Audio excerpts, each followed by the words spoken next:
미국의 한 연구팀이 동물의 지능 한계를 알아보기 위해서 15살 된 침팬지에게 수화를 가르쳤습니다. 손으로 하는 대화 있죠, 수화. 온갖 노력을 기울여서 140여 개의 단어를 가르쳤고, 그런 다음에는 이 단어를 자기 생각에 따라 결합할 수 있게 했습니다. 그런데 이제 이 연구의 최대 관심사는 이 침팬지가 수화를 배워서 그 배운 수화를 통해서 어떤 의사를 표현하는가 였습니다. 여러분 궁금하지 않습니까? 침팬지가 맨 처음으로 표현한 말은 이것입니다. Let me out. Let me out. 그러니까 나를 놔달라는 것입니다. 당신들 때문에 귀찮아 죽겠으니 제발 나를 좀 자유롭게 해달라는 의사를 표현한 것입니다. 이처럼 자유란 짐승조차도 간절히 원한다는 사실을 증명한 놀라운 실험의 결과입니다. 그렇다면 여러분, 동물이 그렇게 자유를 원한다면 하물며 우리 인간이겠습니까? 프랑스의 유명한 철학자요, 계몽사상가였던 루소는 말합니다. 자유를 버리는 것은 인간으로서의 자격을 포기하는 것이다. 네, 그러니까 인간은 자유가 있으므로 비로소 진정한 인간이 된다고 하는 것입니다. 우리에게 자유가 얼마나 소중한 것인가를 잘 웅변해주고 있습니다.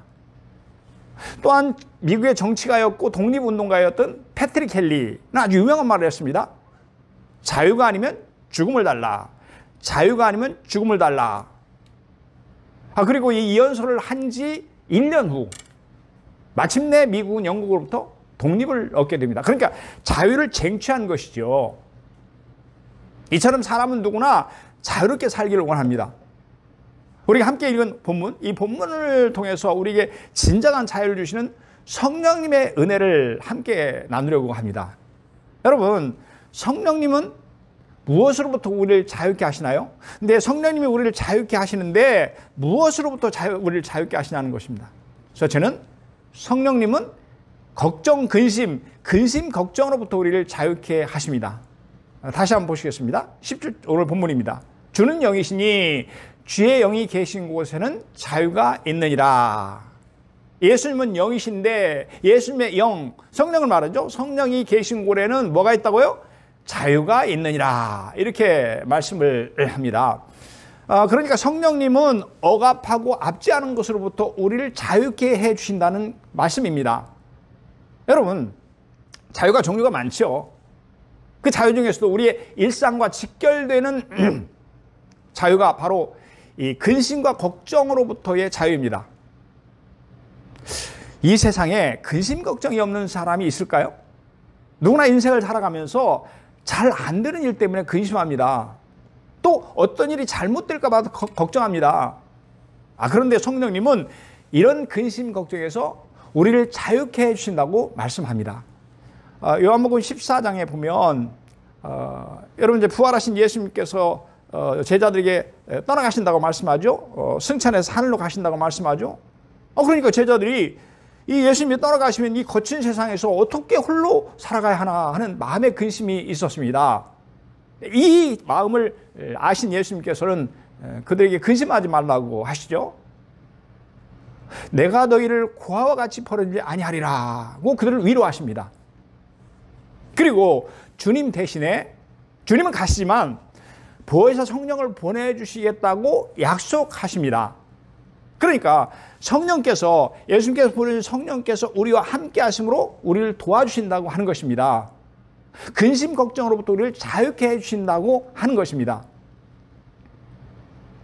요한복음 20장에 보면 제자들은 예수님이 십자가에 못 박혀 돌아가신 후에 유대인들이 그들을 죽일까 봐, 자기 스승처럼 예수님처럼 죽일까 봐 두려워 떨었습니다. 그래서 그들은 문을 단단히 걸어잠고 그리고 꼭꼭 숨었습니다. 이때 그들 앞에 부활하신 예수님이 찾아오셔서 평강을 빌어주십니다. 너희에게 평강이 있을지어다. 그러자 제자들은 근심과 걱정이 변해서 기쁨이 되었습니다. 그래서 요한복음 20장 20절에 보면 제자들이 주를 보고 기뻐하더라고 기록되어 있습니다. 예수님은 다시 한번 더 평강을 빌어주신 다음에 그들을 향해서 숨을 내쉬면서 말씀하셨습니다. 성령을 받으라. 성령을 받으라. 그러니까 예수님이 부활 승천하시는데 이제는 성령님이 우리와 함께 하신다는 것입니다. 그래서 예수님이 하신 일을 성령님께서 행하신다고 하는 것입니다. 예수님은 가셨지만 예수님 대신에 성령님이 우리를 위해서 도와주신다고 하는 것입니다. 어떻게 도와주신다고요? 오늘 본문에 보니까 근심 걱정으로부터 우리를 자유케 해준다는 말씀입니다. 여러분, 그렇다면요, 근심과 걱정으로부터 우리를 어떻게 자유케 해주시나요? 여러분, 우리 살면서 근심 걱정 하잖아요. 근데 그 근심 걱정에서 자유롭게 해주신다고 말씀하시는데 구체적으로 어떻게 자유롭게 해주시냐 하는 것입니다. 첫째는 우리에게 기쁨을 주심으로 말미암아 자유케 해주신다고 말씀합니다. 데살로니가전서 1장 6절의 말씀입니다. 또 너희는 많은 환난 가운데서 성령의 기쁨으로 말씀을 받아 우리와 주를 본받는 자가 되었으니. 뭐라고 말씀합니까? 성령의 기쁨으로 라고 말씀합니다. 성령의 기쁨으로. 무슨 뜻이에요? 성령께서 주시는 기쁨으로 라는 뜻입니다. 그러니까 성령님은 많은 환난 가운데서도 그들에게 신령한 기쁨을 주셨다고 하는 것입니다. 그리고 바로 그 기쁨이 어떤 걱정과 근심 가운데서도 우리를 자유롭게 한다는 것입니다. 성령님은 걱정, 근심에서 우리를 자유케 해준다고 말씀합니다. 또한 성령님은 근심과 걱정으로부터 우리를 어떻게 자유케 하시나요? 첫째는 기쁨을 주심으로 자유하게 하시고 평안을 주심으로 자유하게 하십니다. 에베소 4장 3절의 말씀입니다. 우리 뜻을 생각하면서 같이 읽겠습니다. 시작. 평안에 매는 줄로 성령이 하나 되게 하신 것을 힘써 지키라. 예, 성령에 매는 줄로 성령이 하나 되게 하신 것을 힘써 지키라. 성령께서 우리로 하여금 평안의 줄로 하나 되게 하신다고 하는 말씀이죠. 다른 말로 말하면 성령님은 평안에 매는 줄로 그들을 하나가 되게 하신다고 하는 것입니다. 여러분, 여기서의 평안은요, 히브리어 샬롬의 동의어입니다.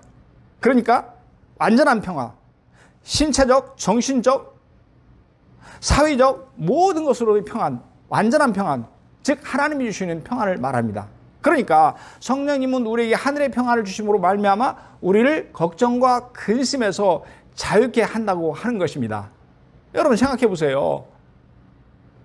어떻게 성령님이 우리를 자유케, 그 걱정과 근심에서 자유하게 하십니까? 여전히 그 걱정과 근심거리는 있는데 하나님께서 우리에게 기쁨을 주신다 하는 것입니다.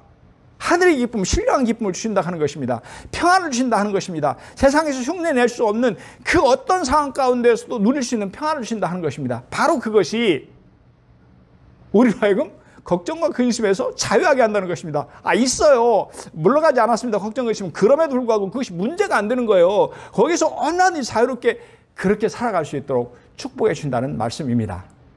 그렇습니다. 성령님은 하늘의 기쁨을 주심으로 어떤 걱정과 근심에도 우리를 자유케 주십니다. 성령님은 신령한 평안을 주심으로 어떤 걱정과 근심에서도 우리를 자유롭게 해 주십니다. 사도행전 16장에 보면 바울이 점을 치는 귀신 들린 여종에게 귀신을 쫓아냅니다. 하도 귀찮게 하니까요. 쫓아내요. 그러자 그동안 여종 때문에 큰 수익을 얻고 있던 그 여종의 주인이 바울과 실라를 붙잡아서 관원에게 넘깁니다. 그것 때문에 이제 장사를 못하게 된 거예요. 바울 때문에. 그러니까 화가 났죠. 그래서요, 바울과 실라는 빌립보 감옥에 갇히게 됩니다. 갇힐 뿐만 아니라 이제 그들은 내일의 운명을 예측할 수 없는 위험한 상황 가운데 빠졌습니다. 당장 다음 날이 밝으면 그들을 참수를 받아야 될 그런 상황에 빠졌습니다. 그러니까요, 그 결과 근심과 걱정으로 가득 차야 될 바로 그때 놀랍게도 바울과 실라는 지하 감옥에서 찬송을 부릅니다. 하나님을 높이는 노래를 부릅니다. 여러분, 노래를 부른다는 말이 무슨 뜻이에요? 걱정, 근심 있는 사람이 무슨 노래를 부를 수 있습니까? 찬송을 불렀다는 것은 그들의 마음이 평안했다는 것입니다. 그들의 마음에 기쁨이 넘쳤다는 의미입니다. 여러분, 그렇지 않습니까? 그러니까 성령님은 걱정과 근심으로부터 낙심할 수밖에 없는 그런 상황 가운데서도 그들에게 평화와 기쁨을 주셨다는 것입니다. 그래서 그들을 걱정과 근심으로부터 자유하게 하셨다는 말씀입니다. 여러분, 아멘입니까? 성령님이 우리에게 주시는 자유는 안락의자에서 얻는 쉼과 같습니다. 여러분, 이 거친 일터에서 땀을 뻘뻘 흘리면서 열심히 일하다가 쉬실 시간이 됐어요. 그래서 안락의자에 앉아서 쉽니다. 어떻습니까? 말할 수 없이 편안합니다. 그렇죠? 안락의자에서 쉼을 얻고 평안함을 누리는 것처럼 성령님은 우리 마음에 기쁨과 평안함을 주십니다. 그래서 걱정과 근심으로부터 우리를 자유케 주십니다. 코카콜라 회사의 회장이었던 이 아사 캔들러는 원래 알코올 중독자였습니다. 그는 항상 술에 취해 있었습니다. 캔들러 인생 최대의 근심과 걱정이 바로 뭐냐 그러면 알코올 중독에서 어떻게 빠져나올 수 있냐 하는 것이었습니다. 하지만 캔들러는 의지력이 약했습니다. 그는 주위의 사람들 앞에 몇 번이나 금주를 선언했습니다. 나 이제 술을 안 먹겠습니다. 나 이제 술을 끊었습니다. 그렇지만 번번이 실패하고 맙니다. 이 모습을 옆에서 지켜보고 있던 그 아내 역시 무척 괴로워했습니다. 또한 그런 아내에게 대한 미안함 때문에 캔들러의 마음은 더욱더 무거웠습니다. 그럼에도 불구하고 어찌할 도리가 없었습니다. 캔들러는 아내에게 알코올 중독에서 벗어날 수 있도록 자신을 위해 기도해달라고 부탁합니다. 그러던 어느 날 술에 취해 귀가하던 그는 성령님께서 마음에 들려주시는 아주 또렷한, 아니 벼락 같은 음성을 듣게 됩니다. 내가 너를 도와주리라. 내가 너를 도와주리라. 캔들러는 집에 돌아와 아내에게 그 얘기를 합니다. 그런데 아내는 바로 그 시간에, 그러니까 성령님께서 그에게 음성을 들려주는 그 시간에 남편이 알코올 중독에서 벗어나게 해달라고 하나님 앞에 간절히 기도하고 있었습니다. 이들 부부는 서로 손을 잡고 함께 감사하며 눈물의 기도를 드렸습니다. 이 일이 있은 후 캔들러는 이상하게도 마음이 평안했습니다. 마음에 기쁨이 자리했습니다. 술을 마시고 싶은 생각이 없었습니다. 지금까지 자신을 그토록 괴롭혔던 알코올 중독에서 그는 자유함을 얻었습니다. 온갖 걱정과 근심이 다 사라졌습니다. 그 후 코카콜라는 장족의 발전을 거듭해서 세계적인 기업으로 성장했습니다. 사랑하는 여러분, 성령님은 혼자의 힘으로 어찌할 수 없는 캔들러를 도와주셨습니다. 그를 알코올 중독에서 자유하게 해주셨습니다. 그에게 기쁨과 평안을 주실 뿐 아니라 코카콜라를 세계적인 기업으로 축복해 주신 것입니다. 할렐루야. 그렇습니다. 성령님은 근심 걱정으로부터 우리를 자유케 하실 줄로 믿습니다. 성령님은 우리 마음에 기쁨을 주심으로 말미암아 우리를 걱정과 근심에서 자유케 해줄 줄로 믿습니다. 성령님은 우리 마음에 평안함을 주심으로 말미암아 어떤 걱정과 근심에서도 우리를 자유케 해줄 줄로 믿습니다. 여러분 아멘입니까? 자, 성령님께서 주시는 이 은혜를 우리 찬양하겠습니다. 나 자유 얻었네, 나 자유 얻었네. 우리 힘차게 뜨겁게 기쁜 마음으로 함께 찬양했으면 좋겠습니다.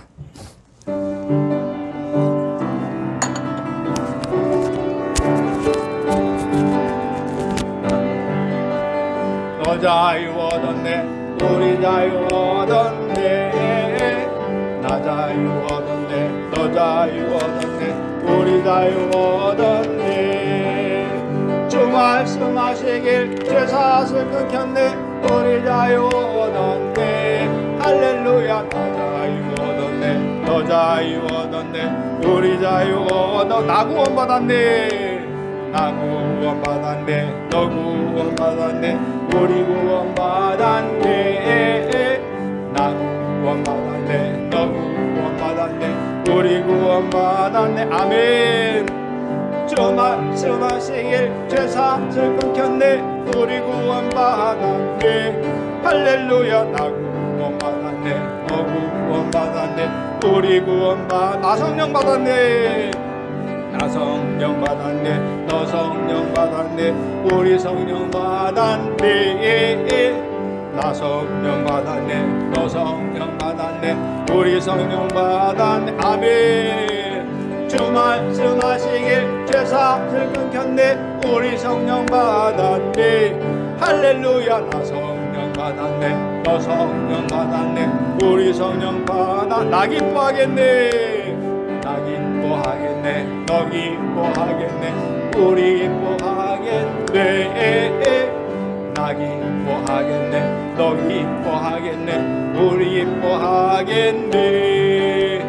주 말씀하시길 죄사슬 끊겼네 우리 기뻐하겠네 할렐루야 나 기뻐하겠네 너 기뻐하겠네 우리 기뻐하겠네 나 자유 얻었네 나 자유 얻었네 너 자유 얻었네 우리 자유 얻었네 나 자유 얻었네 너 자유 얻었네 우리 자유 얻었네 아멘 주 말씀하시길 죄사슬 끊겼네 우리 자유 얻었네 할렐루야 너 자유 얻었네 너 자유 얻었네 우리 자유 얻었네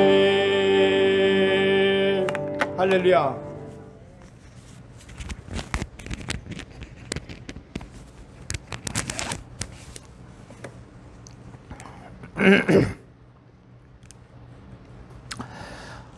여러분, 성령님은 또 무엇으로부터 우리를 자유케 하시나요? 첫째는 걱정과 근심으로부터 우리를 자유케 하시고요. 또 하나는요, 성령님은 죄로부터 우리를 자유케 하십니다. 다시 한번 본문을 보실까요? 주는 영이시니 주의 영이 계신 곳에는 자유가 있느니라. 주의 영이 계신 곳에서는 자유가 있느니라. 성령님이 우리에게 주시는 자유 중에 근본적인 자유가 있습니다. 그것은 죄로부터의 자유입니다. 여러분, 왜냐하면요, 죄로부터의 자유는 우리의 생명과 직결되어 있기 때문에 그렇습니다. 성경은요, 죄의 결과가 죽음이라고 말씀합니다. 하지만 성령님은 죄로부터 우리를 자유케 하심으로 우리에게 영원한 생명을 주십니다. 풍성한 생명을 누리게 하십니다. 그래서 하루하루가 생기가 넘치는 행복한 삶을 살아가게 해 주십니다. 자, 우리 함께 읽겠습니다. 의미를 생각하면서 우리 천천히 읽습니다. 시작. 그러므로 이제 그리스도 예수 안에 있는 자에게는 결코 정죄함이 없나니 이는 그리스도 예수 안에 있는 생명의 성령의 법이 죄와 사망의 법에서 너를 해방하였습니다. 아멘. 로마서 8장 1절 2절에서 사도 바울이 한 말이죠. 로마 교회 성도들이 한 말이죠. 그러니까 바울은 예수 그리스도 안에 있는 자에게는 결코 정죄함이 없다고 선언합니다. 하나님께 죄를 묻지 않는다는 것이죠. 왜냐하면 그리스도 예수께서 우리를 죄에서 구원해 주셨기 때문에 그렇습니다. 예수께서 우리의 죄를 씻어주시기 위해서 십자가에 못 박혀 죽으셨기 때문에 그렇습니다. 우리를 대신해서 살을 찌고 피를 흘려주셨기 때문에 그렇습니다. 그래서 우리는 그분의 은혜로 말미암아서 정죄함을 당하지 않는다고 말씀하는 것입니다. 또한 뭐라고 말씀하십니까? 생명의 성령의 법이 죄와 사망의 법에서 우리를 해방하였다고 합니다. 말씀드린 대로 죄의 값은 사망입니다. 그래서요, 인간은 죽음의 두려움에서 벗어나지 못합니다. 죽음의 공포에서 떨며 살 수밖에 없습니다. 그것뿐입니까? 언제나 죄책감에 시달리면서 살아갑니다. 하지만 성령님은 우리에게 생명을 주십니다. 영원한 생명을 주십니다. 그래서 성령의 법이 무슨 법이라고 말씀합니까? 생명의 법이라고 말씀합니다. 또 이렇게 말씀합니다. 하반절에 보니까 너를 해방하였습니다. 그러니까 생명의 법이 우리를 죄에서 해방하였다는 것입니다. 성령의 법이 우리를 죄에서 자유하겠다는 말씀입니다. 그래서 이제 우리는 죽음의 공포에서 해방되었습니다. 이제는 죄책감에서 자유함을 얻었습니다. 이처럼 성령님은 우리를 죄에서 자유하게 해 주십니다. 여러분, 아멘입니까? 호주의 시드니 교도소에 수감된 어떤 한 죄수가 탈옥을 꿈꿉니다. 그는 빵 배달차가 일정한 시간에 교도소에 오는 것을 눈여겨봤습니다. 그리고 감시가 소홀한 틈을 타서 은밀히 그 차 안에 숨어들었습니다. 탈옥하는 거죠. 차 안은 산소가 부족해서 숨이 막힐 정도로 답답합니다. 온몸이 땀과 먼지로 범벅이 됩니다. 하지만 얼마 후면 펼쳐질 자유로운 삶을 상상하며 그는 고통을 꾹 참아냅니다. 그 차가 멈췄습니다. 그는 주위를 살핀 후에 차에서 내립니다. 이제는 어떤 구속도 없는 행복하고 자유로운 삶을 살아가리라. 그런데 아차차, 이게 웬일입니까? 배달차가 도착한 곳은 인근 교도소 구내였습니다. 그는 금세 붙잡혀서 다시 감옥으로 보내집니다. 그러니까 그가 자유를 소망해 탈옥한 곳은 어디였다는 말입니까? 결국 다른 감옥이었던 것입니다. 여러분, 인간의 삶도 이와 같습니다. 만약 우리에게 죄의 문제가 해결되지 않으면 아무 소용이 없습니다. 우리 모두는 결국 다른 감옥으로 탈출하는 어리석은 죄수가 될 수밖에 없는 것입니다. 죄의 감옥에서 벗어날 때 그때 비로소 우리는 진정한 자유를 얻게 됩니다. 하지만 죄로부터의 자유는요, 여러분, 인간 스스로의 힘으로는 불가능합니다. 아무리 죄에서 벗어나려고 발버둥을 쳐도 소용이 없습니다. 감옥을 탈옥한 이 죄수처럼 결국에는 또 다른 죄의 감옥에 갇히고야 마는 것입니다. 하지만 성령님은 우리에게 죄로부터 완전한 자유를 주실 줄로 믿습니다. 여러분, 죄로부터의 자유는요, 무기징역을 받은 죄수가 특별 사면을 받는 것과도 같습니다. 어떤 사람이 살인죄를 저지르고 법원에서 무기징역을 선고받았습니다. 감옥 안에 갇힌 그는 아무런 소망이 없었습니다. 이제 내 인생은 여기서 끝나는구나 생각하면서 모든 것을 체념합니다.